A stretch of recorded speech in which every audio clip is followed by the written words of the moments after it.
Bonsoir à tous. Les agriculteurs ne relâchent pas la pression. En Côte d'Or, le monde paysan se rassemble autour d'un cortège funèbre ce soir à Dijon.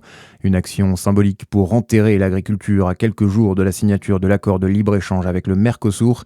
Des bottes de paille seront notamment déposées devant la préfecture vers 19h30 et la mobilisation se poursuivra demain.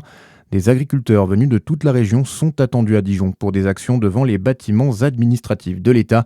Les agriculteurs de la coordination rurale de Saône-et-Loire appellent eux aussi à une procession funèbre samedi dans les rues de Chalon-sur-Saône.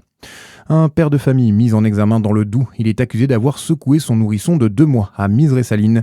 Le bébé se trouve toujours entre la vie et la mort. Il est actuellement pris en charge en réanimation au CHU de Besançon. La sécurité anti-drone renforcée à la prison de Lons-le-Saunier. Hier, les agents ont découvert un colis contenant une arme à feu et ses munitions dans l'enceinte de la maison d'arrêt. Une large opération de fouille des cellules a été lancée dans la foulée. La préfecture du Jura annonce le déploiement d'un dispositif de 3 policiers équipés d'un matériel de détection de drones. La députée Renaissance du Jura, Danielle Brulebois, assure s'être entretenue avec le garde des Sceaux, Gérald Darmanin, afin de le pérenniser. Dans le reste de l'actualité en France, vers une nouvelle baisse du livret A, le gouverneur de la Banque de France proposera demain au ministre des Finances un taux d'1,4% dès le 1er février au lieu d'1,7% actuellement.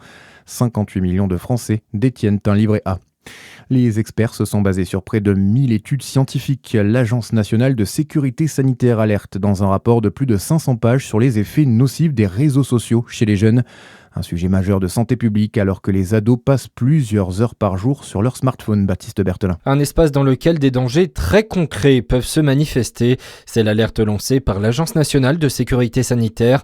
De manière générale, déjà, les filles sont plus impactées que les garçons par les réseaux sociaux. Et si l'on rentre un peu plus dans le détail, ces plateformes agissent négativement sur le sommeil de nos adolescents ou encore sur leur sentiment de bien-être. Mais les effets peuvent aller plus loin, bien sûr. Le rapport évoque de possibles pensées suicidaires, des troubles de l'obésité, mais aussi des maladies cardiovasculaires.